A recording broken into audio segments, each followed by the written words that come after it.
కిష్కింధపురి అసలు ఇంట్రెస్టింగ్గానే లేదు. మూవీ నాకైతే ప్రమోషన్స్లోని మాటలో ప్రామిస్లో ఏమోగాని కొంత బజైతే క్రియేట్ చేసుకుంది. మూవీ రిలీజ్ టైం దగ్గర పడే కొద్దీ ఇంకా ప్రీమియర్ షోస్ వేయడంతో నిన్న కిష్కింధపురికి వెళ్ళా. నా పని అయిపోయింది. ఆ టేస్టీ చేయలేని పానీపూరి దెబ్బకి ఏం నచ్చలేదు నాకైతే. దయ్యం దండయాత్రకు వచ్చింది, భూతం మెరిసింది, మాటల శబ్దాలు, మాంత్రికుల మాయలు, ఇవన్నీ 3-4 సార్లు రిపీట్ వేసి హారర్ అని కొట్టే అన్నట్టు అయిపోయింది. అసలు ప్రొసీడింగ్స్ మినిమం కూడా చూడాలనే ఇంట్రెస్ట్ క్రియేట్ చేయలేదు. మెయిన్ దెబ్బ అదే. ఇంకా ఆ ట్విస్ట్లు ట్రస్ట్ మీ పేరుకి పెట్టారనే కానీ ఒక్కటి కూడా ఇంపాక్ట్ అవ్వలేదు. ఇప్పుడు ఇది ట్విస్ట్ అంటామంతేనా? బేసిక్ ప్లాట్లైన్ ఏంటంటే, ఒక పాత రేడియో స్టేషన్కి హోస్ట్ డోర్కి వెళ్ళాక వాళ్లకి ఏమైంది? ఆ ట్రిప్లోని వాళ్లు ఫేస్ చేసిన థింగ్స్, ట్రిప్కి హెడ్ అయిన హీరో రాఘవండ్ తన టీమ్మేట్స్ ఏం చేశారు, ఆ దయ్యం నుంచి ఎలా తప్పించుకున్నారు అనేది ఇక్కడ మీరు చూస్తారు.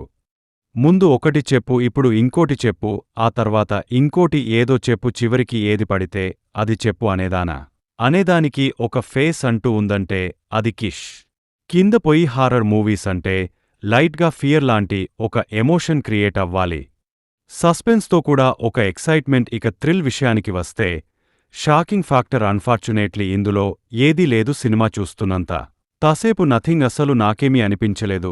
ఇంకా సెకండ్ హాఫ్ టు డ్రాగే నరేషన్ దెబ్బకి ఊరబాబు, అది ఇది ఇంకేదో, అది ఇంకేదో అంటూ ఇంత దూరం వచ్చారు. అలాగే ఏదో ఒకటి నా మొహానేసి ముగించేస్తే నేను పోతాను తప్ప అంతకుమించి నాకు అనిపించింది వేరేది ఏదీ లేదు. ఆ స్టోరీ దగ్గరే సినిమా చాలా వీక్గా ఉంది. రేడియో స్టేషన్ని తీసుకున్నారనే కానా దానికి ఇంపార్టెన్స్ ఉంది అనేలా కానీ అలా ఏం లేదు. ఎప్పుడు వచ్చే ఆ దయ్యాన్ని గెలుకు, అది వస్తే పరారీలో బ్రతుకు అనేదానికి ఏవో అతకిని 3-4 ట్విస్టులు వేసి చేసేసినట్టు ఉంది. దయ్యం వస్తుందిరో అనే ఫీల్ కాదు, కథ వస్తుందా, సరే వచ్చి ఏదో ఒకటి చేసుకోమను. అయితే నాకేంటి అనిపించింది, ఆ దయ్యం పోయింది. ఆ తర్వాత ఆ ట్విస్టులు చూస్తే ట్విస్ట్ పేరుతో ఉన్న 2-3 మంచి సీన్లని కూడా చెడగట్టడమంటే అది ఇదే. ఆ అమ్మ సాంగ్తో వచ్చే సాంగ్ చాలా బాగుంది. విలన్ క్యారెక్టర్ ఒకటే బాగుండేలా ఉంది అని అనుకున్న ఆ సాంగ్ విని, బట్ ఆ తర్వాత అది కూడా బాయే. మళ్ళీ చివర్లో వచ్చి ఇంకేదో కాదు, అది ఇంకోటి ఏదో అని మళ్ళీ పెట్టారు చూడండి. అయ్యా మీకు పెద్ద దండం అని చెప్పి వచ్చేసా. పెర్ఫార్మెన్సెస్ వైస్ ఒకే ఒక్కరు మాత్రమే యాక్టింగ్ బాగా చేశారు. మూవీ టీం కూడా ఆ క్యారెక్టర్ గురించి ఎక్కడా రివీల్ చేయలేదు. సో అందుకే నేను కూడా రివీల్ చేయట్లేదు ఇక్కడ. ఇక మిగతా వాళ్ళు ఎవ్వరి యాక్టింగ్ కూడా సరిగ్గా లేదు. వాళ్ళు తీసుకున్నారు, మనం ఏదో ఒకటి చేశాం నెక్స్ట్ అన్నట్టు. టెక్నికల్గా వస్తే ఇదే ఇందులోని ఏకైక బెస్ట్ థింగ్. క్లైమాక్స్లో విఎఫ్ఎక్స్ ఒకటి బాలేదు, అది తప్ప సినిమాటోగ్రఫీ అండ్ బిజిఎం మాత్రం చాలా బాగున్నాయి. ఈ మధ్య సినిమాల్లో టెక్నికల్ వర్క్ ఉంటున్నాయా అనే కానీ ఇంట్రెస్టింగ్ స్టోరీ టెల్లింగ్ మాత్రం కనిపించట్లేదు. సినిమా లోపలికి ఇన్వాల్వ్ అవ్వనివ్వట్లేదు.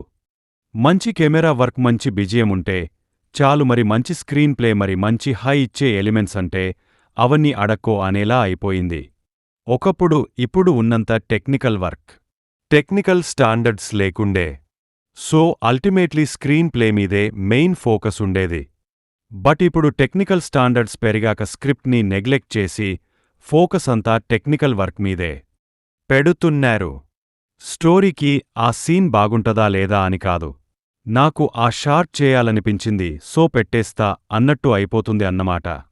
టెక్నికల్ వర్క్ ఉంది కాబట్టి షాట్ బానే ఉంటది, బట్ సినిమానే బాగోదు. ఒకప్పుడు స్టోరీ బాగుంది, రైటింగ్ బాగుంది, క్యారెక్టర్స్ బాగున్నాయి అనేవాళ్లం కానీ ఇప్పుడు ఆ మాటలే కరువయ్యాయి. రావట్లేదు. రాబోయే మూవీస్లో ఓన్లీ టెక్నికల్ వర్కే కాకుండా స్టోరీ టెల్లింగ్లో కిక్కుంటే చూడాలనే కోరిక. ఫైనల్లీ థ్రిల్స్ లేవు, చిల్స్ లేవు, నాకైతే బోరింగ్గా అనిపించింది. మీ ఇష్టం మరి. ఇక సినిమా చూసాక మీకు ఎలా ఉందో కింద కామెంట్స్లో మాతో తప్పకుండా షేర్ చేసుకోండి. రివ్యూ నచ్చితే మన ఛానల్ని సబ్స్క్రైబ్ చేసుకోండి. Will meet in next video. Thank you. జై హింద్.